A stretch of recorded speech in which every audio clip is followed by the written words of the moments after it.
Hey everyone, welcome back to another episode of the Boom Boom Room. I'm with you with Mr. Ted Fitzpatrick, and we got something special for you. We've got... Oh yeah. Yes. Tell them what we got, Ted, for them. It is the Boom Boom Room Halloween special for 2025. Oh yeah. It's going to be a good one. Yes, it's 5 classic tales that everyone knows, unless you have been living under a rock or you're infant. But you're going to enjoy them though, you know? Yeah. This is going to be the perfect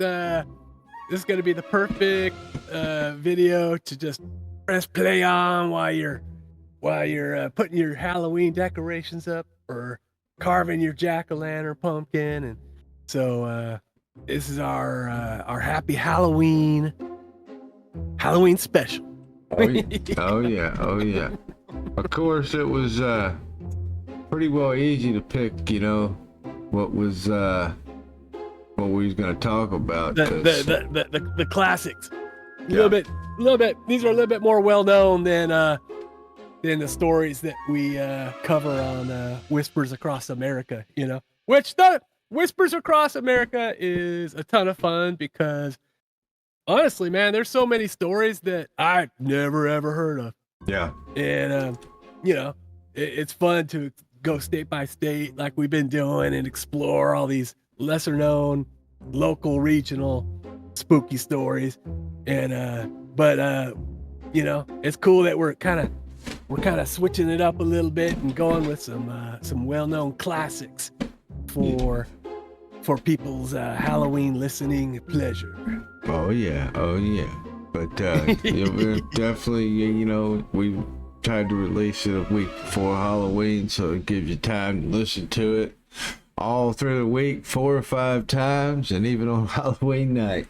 Yeah, why not? Yeah. You'll get something different each time.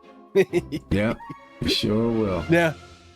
Yep. And you wanna introduce the first the name of the first classic story?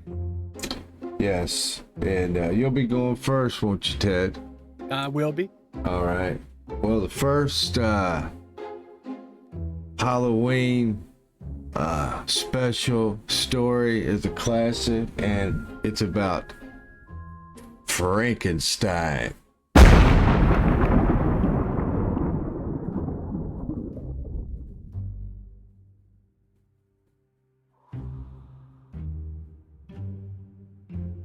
On a stormy night long ago, a brilliant but reckless young scientist named Victor Frankenstein locked himself away in a hidden laboratory.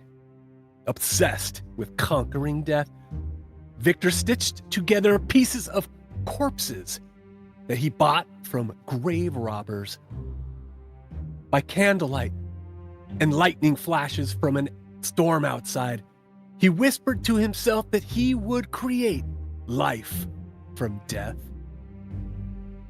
When the raging storm peaked, with thunder shaking the earth, his terrible creation opened its yellow eyes for the first time.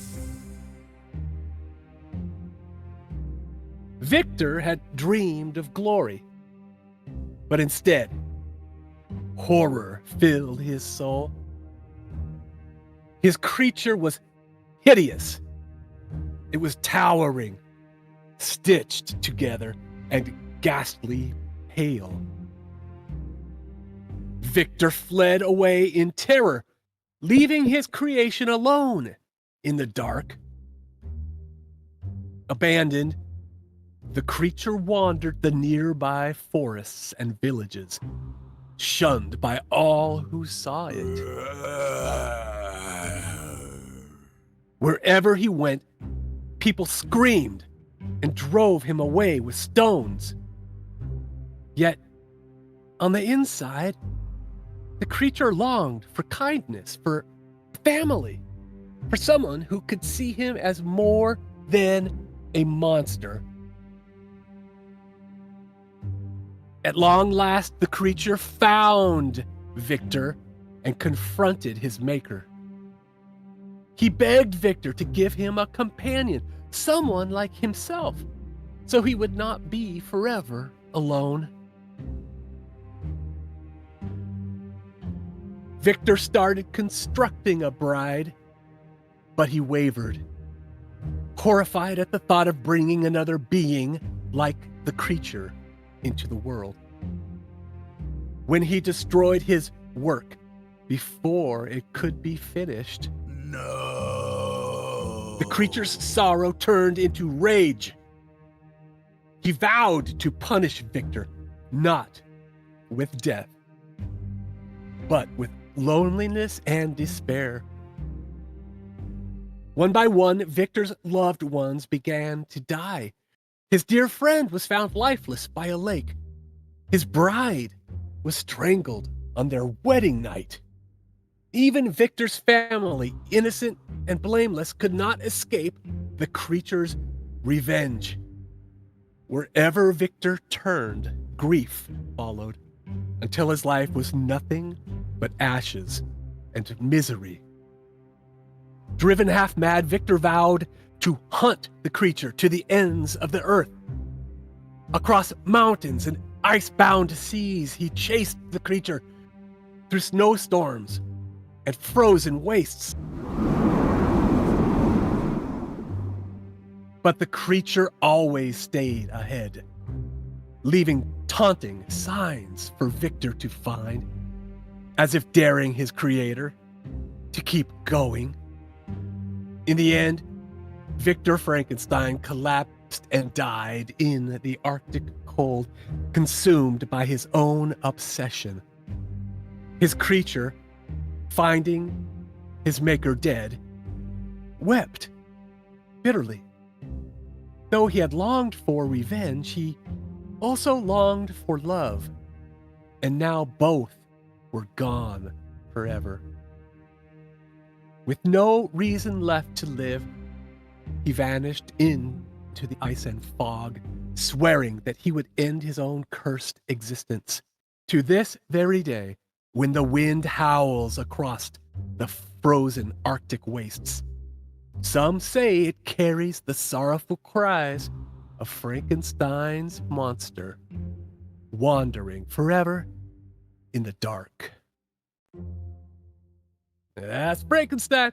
That's Frankenstein. It's Frankenstein.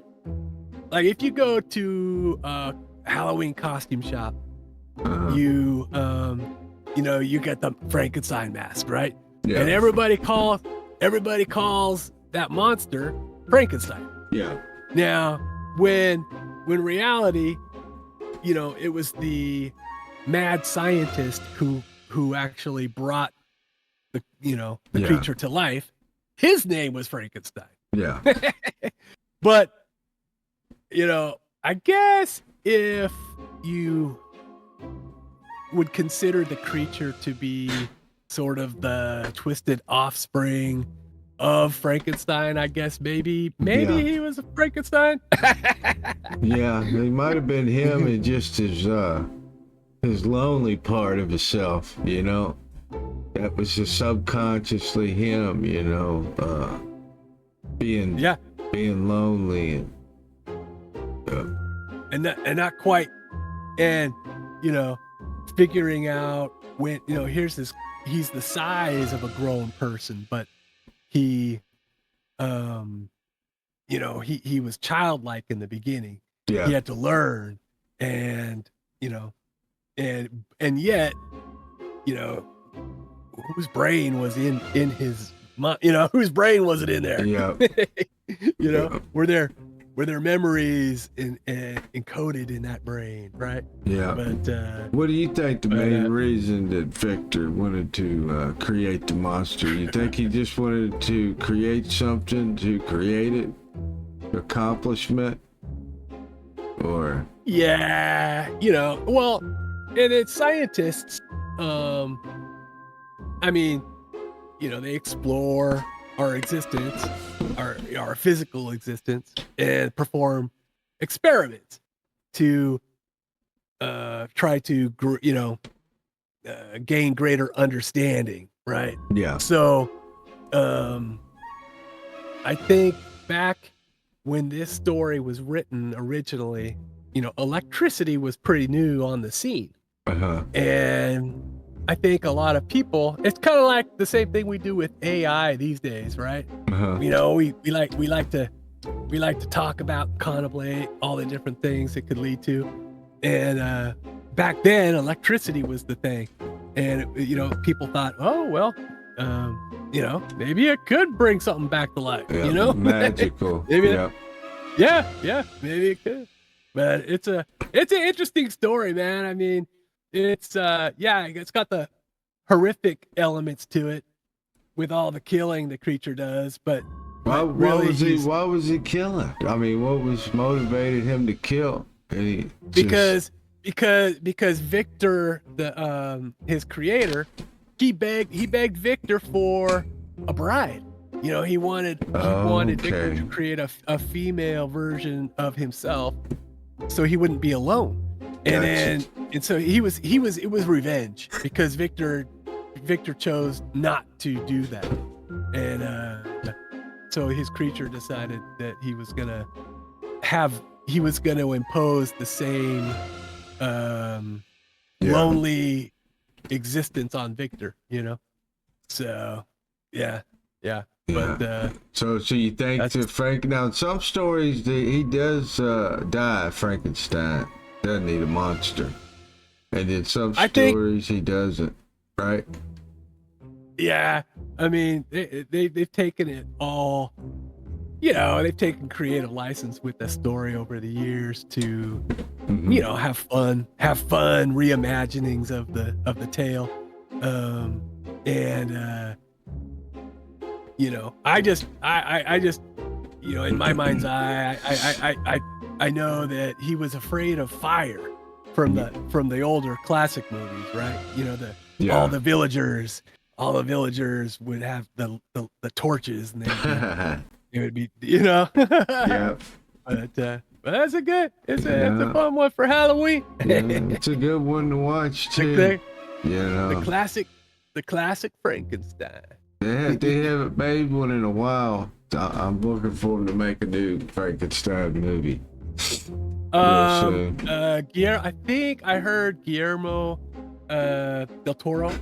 In fact, I think it's gonna be coming out pretty soon. Okay, I know he had something to do with the Wolf Man or something, but I didn't know about Frankenstein. Yeah, yep. There's gonna be he's doing a Frankenstein, and I do think it's gonna come out. When is that gonna come out? Let me see. All right. Del Toro. I know he's a good director. Oh yeah, man! Especially for the spooky ones. Oh yeah, he does a good job. Oh, dude.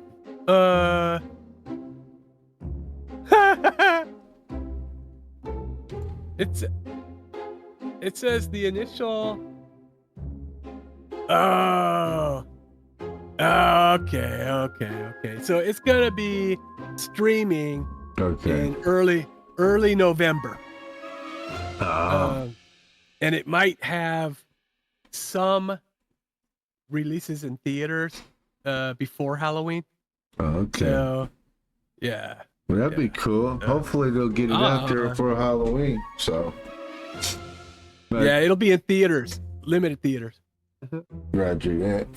All right then, Ted. Guess you ready to read your next Halloween classic special, spooky Halloween special, and this next one is titled "The Witch."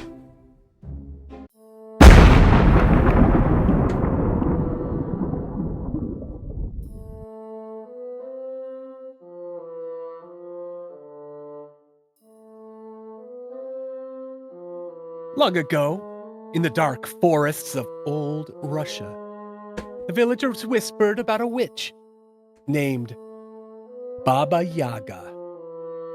No one knew exactly where Baba Yaga came from. Some said she was as old as the trees themselves, born from the bones of the first dead.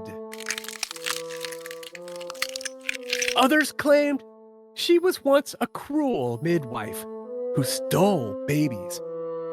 She was cursed to wander forever between life and death. Her home was a cottage that stood on enormous chicken legs. It paced through the woods, surrounded by a fence made of human bones, each skull glowing faintly in the night. Baba Yaga was no ordinary witch.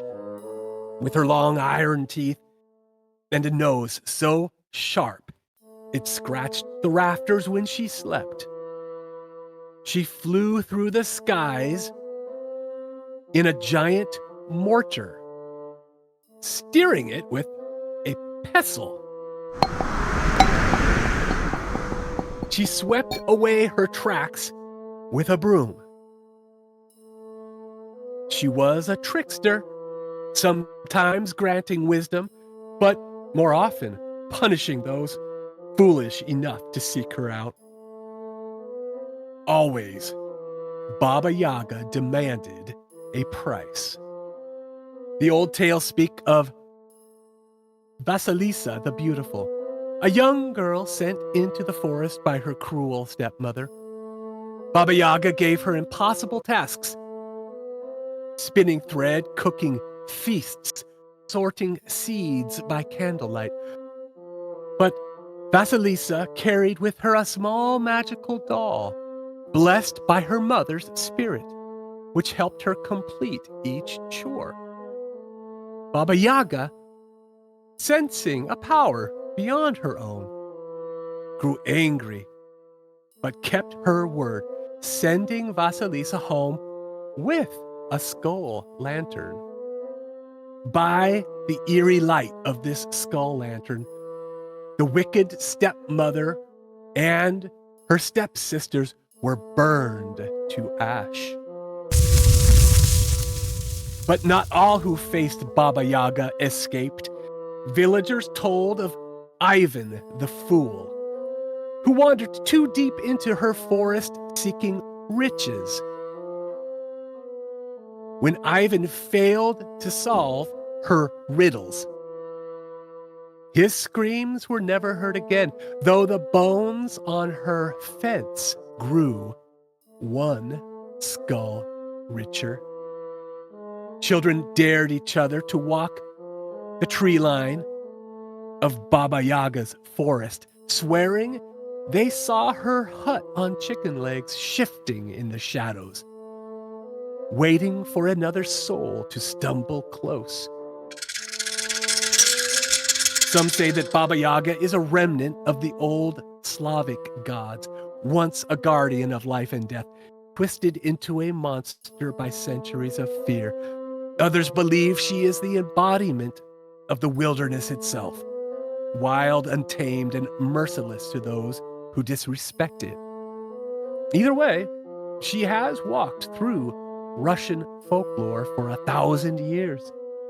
Her story passed down from frightened lips to listening ears. If you hear a creaking in the trees of Russia, or catch the flicker of lantern light where no village should be, beware. Baba Yaga still roams the forest, hunting the lost and the foolish. Her mortar scraping across the sky, her broom sweeping away the tracks of those who vanish forever into the dark. Yaga. That's Baba the Yaga. that's the OG witch there. Baba Yaga. I know, man. Yeah. It's kind of different, you know, Yeah. than, you know, like the witches that, like, in more Western culture, you know, because we envision a witch with some things are the same, some things are different. Like you know, a lot of times our witches, they'll fly on a broom, but Yeah. Baba Yaga carries a broom when she flies, but it's to sweep away the tracks she leaves, I guess, you know? So, you know, it's like I know chemtrails that, from her. yeah, I know there was a 'Cause reason that she carried the broom. Because a mortar and pestle, that's like an old school way to grind up herbs or powders or, you know, anything you want to grind up into a powder, right? Yeah, yeah. You know, and so she flew in a giant mortar. That's wild. What's with the chicken legs, man? What's with the chicken legs? I don't know. I don't know. Maybe I think that was just meaning like skinny, you know, bones that was made to keep the cottage up. You know, okay. Because there's no, I mean, maybe it is enormous chicken legs, some kind of giant supernatural chicken in its legs. But you know what I think of when I hear that name, John Wick, Bobby Yaga. That's right. Yep. And that was Russians that, it was the Russian Dromnies that raised him, remember? Russian gypsies. Yep. Never knew that till the fourth, you know, I never did know that they were the gypsies, but until later. Yeah. Thought that was really neat. Oh yeah. So it's a good story, man. It's a classic story. Oh yeah. And it's you know, maybe not as familiar in the West. And but I was trying to think what other kind of witch story, who is the other famous witches really? I mean, there's you know, you could have the Wizard of Oz witch, I guess. Yeah. You know, she's pretty famous. Yeah. You know, and then from real history, like the Salem witch trials, there was Tituba, you know, she was right, and then and then you know, I mean, there has been various witches that we've read from sort of in the Whispers Across America series with the you know, these regional witches, and but you know, there wasn't really, like back in the day, the Universal monster movies. There wasn't a big witch movie, right? No, just about kinda... Salem witch trials, or anybody, I guess, any woman that done sorcery and spells was considered a witch. So. Yep, exactly. And but you know, a witch is deserving of man. It would be pretty cool to have a modern movie, you know, that was like, no, there's been some that, well, you remember that movie, that old movie, Halloween movie, Pumpkinhead, right? Oh yeah, it's a classic, dude. And when Lance Henriksen's when his character wants to raise his son from the dead, he goes to that old woman out in the swamps, right? Yep. And dude, that is just the picture of her is, man, that's a classic witch, man. Oh yeah. It's yeah, that's about the best portrayal of a scary witch that I can even think of.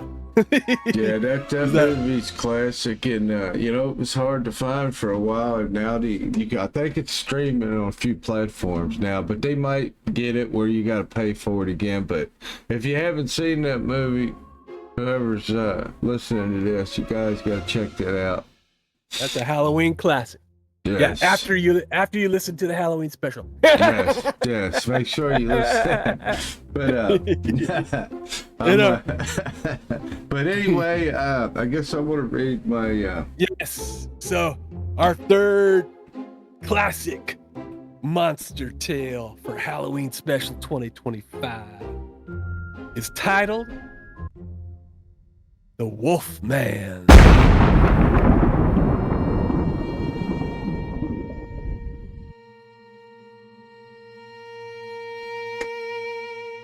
Long ago, a man named Larry Talbot, returned to his family's old estate in the misty hills of Wales. He thought he was just coming home, but fate had darker plans. While wandering the village, Larry met a mysterious fortune teller who warned him of a curse older than memory. Even a man who is pure in heart and says his prayers at night may become a wolf when the wolf's bangs bloom and the autumn's moon is bright. On his way home that night, Larry heard a young woman being attacked in the forest and rushed to protect her. He fought a strange wolf-like beast with his silver-handled cane, striking it down. But when he looked closer, he found not a wolf's body, but a man's. Larry's heart sank. He didn't yet understand it, but in defending her, he had been bitten, and the curse was already his. Soon, strange things began to happen. Larry woke up with mud on his shoes and scratches he could not explain. At night, villagers whispered of clawed victims found in the woods, throats torn open, tracks that led nowhere. Larry begged his father and friends to believe him. But how could he convince them? By the light of the moon, his body twisted into something savage, something neither man nor beast. The curse was mercifulness. Each full moon, the change came stronger, the teeth sharper and the hunger deeper. Larry's human mind slipped away. In its place, the howl of the wolf man echoed across the moors. The people of the village, once welcoming, now carried torches and silver weapons, hunting the very man they once trusted. On one fateful night, the full moon rose high, casting its pale light over the foggy forest. Larry transformed once more, his howl shaking the branches, his hands contorting into claws. But this night, his father, Sir John Talbot, had tracked him through the shadows, armed with Larry's own silver cane. Father and son clashed in a final, terrible struggle, and Sir John struck the fatal blow. When the body of the wolfman lay still, the villagers gathered in horror. Before their eyes, the beast twisted, shifted away, leaving only poor Larry Talbot, the man that had known all along.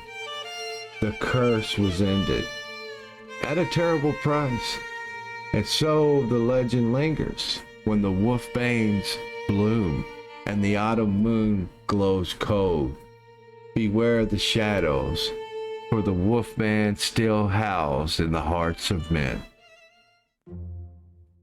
The Wolfman. That's a Man, classic. I love werewolf stories. Oh yeah. And yeah, this one is a good one, man. I saw that original movie when I was just a kid, man. I think I was at my grandma's house.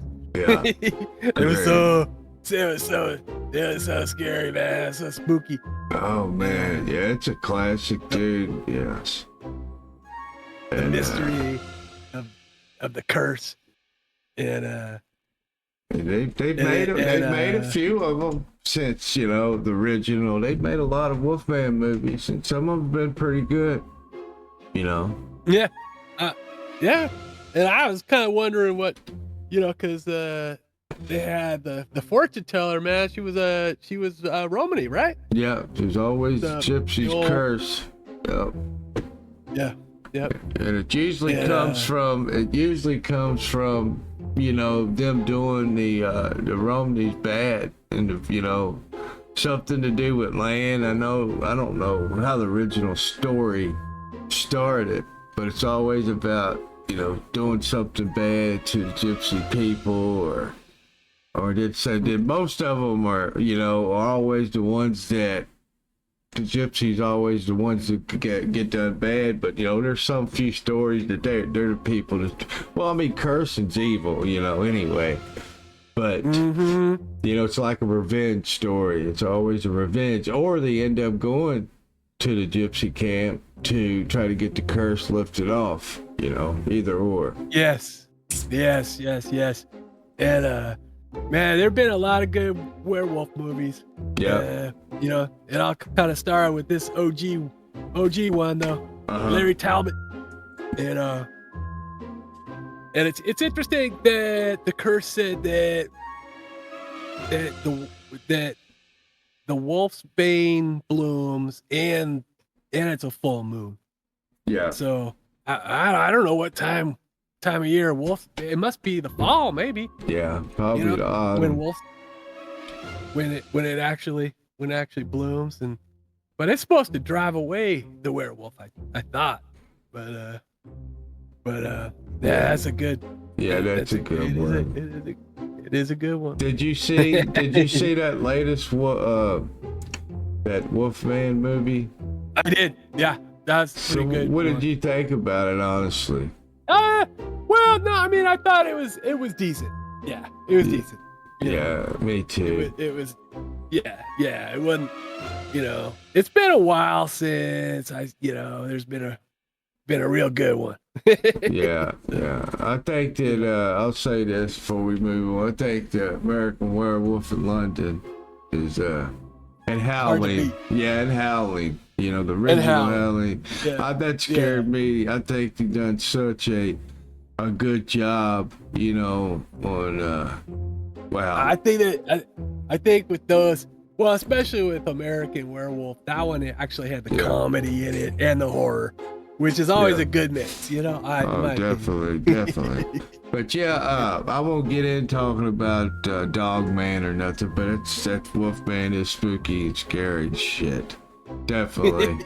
But anyway, I guess you can read your last one, Ted, and last one is another OG spooky one, and it's not the last story for the specialist. No, the last one I'm reading. Yeah, your last one. I got another one to read. We got a good one coming up after this one, but this one's good too. Yes, it is. This one always scared me too for some reason. Don't know. We'll talk about it afterwards, but and it is the classic OG, The Mummy.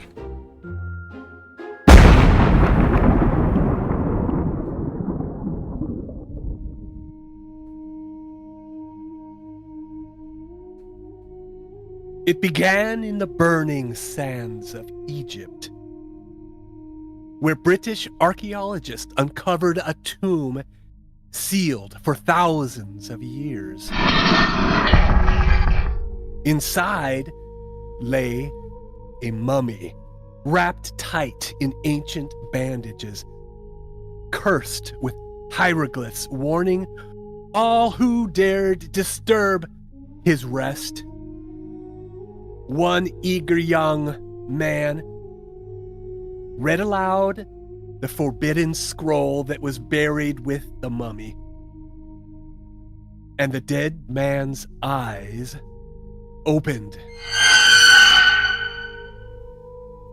The archaeologists fled away in terror, but by the time they returned, the coffin was empty and the scroll was missing. Years passed. In Cairo, Egypt, a strange, gaunt man named Ardith Bey appeared. His skin seeming like parchment, his eyes burning with secrets. Ardith Bey guided explorers to the tomb of Princess Ankh-Esem Aman, long lost to history. His knowledge was uncanny, almost inhuman. But no one suspected that this frail figure was the mummy Imhotep himself, risen from the grave, moving again among the living. Imhotep had been a priest in ancient Egypt. He was buried alive as punishment for trying to resurrect his forbidden love, the princess Ankh-Esim Aman. Now freed from his tomb, Imhotep sought her once more. But the princess had been reborn in the body of a modern woman named Helen Grosvenor. Drawn to him by some dark force, Helen felt Imhotep's pull, not knowing the terrible fate awaiting her. As the desert winds howled, Imhotep revealed his plan to kill Helen, to mummify her, and restore Ankh-Esim Aman's soul within her body. The thought of it was enough to freeze the blood. Helen struggled against his power, her cries echoing through the museum's shadowed halls. While Imhotep's withered hands reached to claim her. But in the moment of her greatest dread, Helen prayed to the ancient goddess Isis. Her plea was answered. A statue of the goddess Isis raised its arm, and the forbidden scroll of Thoth, the very words that had given Imhotep life, it burst into flame. Imhotep staggered, his centuries-old flesh crumbling to dust before their eyes. His voice, a rasping cry, as he collapsed into nothingness. All that remained was silence. The mummy was gone, but the curse lingered in the air, heavy as the desert heat. It is said if you wander too close to the forgotten tomb, or dare read words that were never meant for human tongues, you might hear the faint rustle of bandages and see a shadow where no living man should walk. For once a mummy has risen, its spirit never truly sleeps.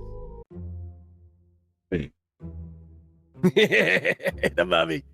Yeah, it's such a creepy monster, man. It's but the funny thing about mummies, man, is they're like usually they're portrayed as like really slow. Yeah. Like the class like the classic zombies were portrayed, right? Yeah. The classic mummy. He was slow, but you know, if he cornered you, you know, like you know, you were gone. Yeah. Yeah. If you didn't have a lighter on you. Yeah. Or a match. So basically, it was he was cursed, and it was always about a love story, like the Mummy. You know, the movies, the recent, well, it ain't recent, but back in the late '90s, early 2000s, were really good. Oh yeah, definitely. Yeah, and believe it or not, I liked the Tom Cruise one. I thought it was pretty decent. You know. Oh yeah, they're all good, man. I think the modern ones, you know, they bring in more action, more fast paced, you know, action to make it interesting. Yeah, give them more power. You know, and I guess in the classic story, he did have some power, but it was like a mystical, like, you know, he could connect with Helen and call her to him. You know? So she was entranced, right? Yeah. I put a spell on you. but what a cool setting for a monster tale though. The ancient, you know, the sands of ancient Egypt. So mysterious, man. Yeah. I just. Yeah, it's it's a good one, man. It's a scary one. It's a scary Yeah, one. I'd love to visit Egypt. I thought that'd be cool. See the pyramids. Definitely. I was watching it was like a travel show. This guy who travels around the world, trying their food from different countries, right? Yeah. And that's his whole thing. But when he went to Egypt, he had watchers that were following him, and like he did. They seemed like they might be kind of like government people, right? Oh, wow. Just kind of checking him out, seeing what he was up to. Wow. Yeah, so yeah, it's a different. I mean, lots of people visit Egypt, Yeah. but I know, depending over the years, the political climate kind of changes here and there, and you always got to check. Always got to check in with the advisories if you're going to a different foreign country and see how things are before you go. Yeah, it would be amazing. It would be amazing to see the pyramids, though. Oh man, those are the definitely ancient wonders of the world. Yeah, it'd be something. It really would. But anyway, I don't want to see a live mummy, though. hell no, I don't want to see one of those. And this last story, and I definitely don't want to see it. Yeah. So for those of you listening out there, we're gonna be wrapping up with one of the OG classic monster stories that Ashes is gonna read. This one is Dracula.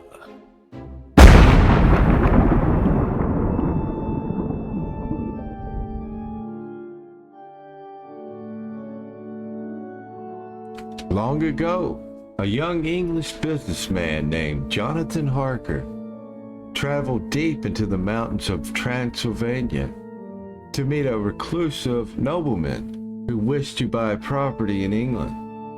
The Count lived in a crumbling castle that towered high above the valleys below. At first he seemed like a hospitable old man, but soon Jonathan noticed that the doors always locked behind him. There was an absence of castle servants, and the Count had old habits he never ate. He had odd habits he never ate. He only appeared after sundown. And in horror, Jonathan discovered that the Count cast no reflection in the mirrors. Before long, Jonathan realized he was a prisoner in the castle of something not quite human. The Count stalked about the castle at night like a shadow. Jonathan saw him crawl down the walls like a lizard and vanish into the mist. Even more terrifying, Jonathan discovered 3 seductive, beautiful women within the castle who tried to drink his blood. He barely escaped their embrace before Dracula himself dragged him away with a terrifying command. Jonathan knew the truth. He was trapped with a vampire, and he would have to risk everything to escape. While Jonathan suffered in Transylvania, strange events unfolded in England. A great ship crashed on the shores of Whitby. Its crew vanished, and only a massive black dog leaped ashore. Soon afterwards, a young English woman named Lucy began wasting away, pale and weak despite the care of her friends. No medicine could cure her, and 2 red bite marks appeared on her neck. At night, she was seen sleepwalking in graveyards. Her good friends, Mina, grew frightened as Lucy's health faded with every passing moonlit evening. Lucy's doctors summoned Professor Van Helsing, a knowledgeable man who understood the old legends. He recognized the signs of the vampire's curse. Though he and his allies tried to protect Lucy with garlic, crosses, and watchful vigils, the Count was too strong. At last, Lucy died, but she did not rest. Children began whispering of a beautiful lady who lured them in the dark. With heavy hearts, her friends opened the tomb, saw her glowing eyes, and drove a stake through her heart to free her soul. Now, it was Mina who fell under Dracula's gaze. The Count sought to make her his bride, feeding on her blood and marking her with his curse. By this time, Jonathan escaped the Count's castle and returned to England. Together with Van Helsing and a group of friends, he swore to destroy Dracula once and for all. They chased him across England, through stormy seas, and finally back to the dark mountains of Transylvania. On a cold, snowy night, they cornered Dracula's carriage near his castle. As his servants fought to protect him, the hunters struck with knives and courage. They drove their blades into his heart. The Count crumbled into dust. His curse lifted. His victims were freed. The night grew still once more. But remember, evil does not die easily. Sometimes it only waits in the shadows. That's Dracula. That's the OG. Dracula. Woo, man. Yep. That's spooky. It is a epic. I mean, the original story, man, it's an epic tale. Yes. And it goes from the exotic Transylvania castle, back to England, back to Transylvania, and so it's a good one, man. It's it is the OG Dracula. But you got the just like the Mummy, you got the love story in this one too. He's trying to claim Mina, to make her his bride. Yeah. And so it's a man, these were good fun classic monster tales for the Halloween special. Oh yeah. Can't beat Dracula and all these stories all together. There's no way. And I just want to say, if you're listening to this and enjoying it, that Ashes and I have a series on the Boom Boom Room called Whispers Across America, where we are traveling state by state for the United States and finding 4 regional local spooky folklore tales. And we're almost about halfway through the states by now, I think. So we got quite a collection going. And if you've enjoyed this Halloween special, you'll definitely enjoy Whispers Across America. Oh, yeah. Check it out. Definitely. Yes, we're in the M's. We're around the M's at the moment. So, yeah, we're probably around 25. I think we're actually halfway. Missouri. So, Missouri, I don't know if Missouri will be out by the time this drops, but, we're halfway through. That's hard to believe, isn't it? Yep. And it's been a lot of fun, but this is I hope people out there enjoy this Halloween special for sure, though, because it was fun putting this together. Yes, it was. I hope you guys enjoy it. I appreciate you watching. If you're not subscribed, consider subscribing, guys. Hit that notification bell, like it up. But I appreciate it. And Ted, you want to add anything before we end it? Happy Halloween. Happy Halloween, everyone. But until next time, guys, be safe out there trick-or-treating, and watch for Dracula. He likes to suck your blood, definitely. But until next time, guys, peace out, everyone.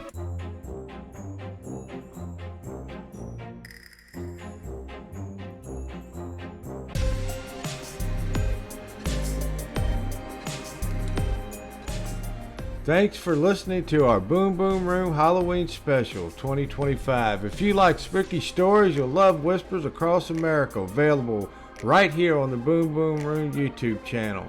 Every week we visit an American state to find 4 lesser-known local spooky folklore. From the Ghost of Resurrection Mary from Illinois to Sadieville Scarecrow of Kentucky, we bring you the most interesting spooks from across the states. Check it out now, the Whispers Across America playlist on the Boom Boom Room.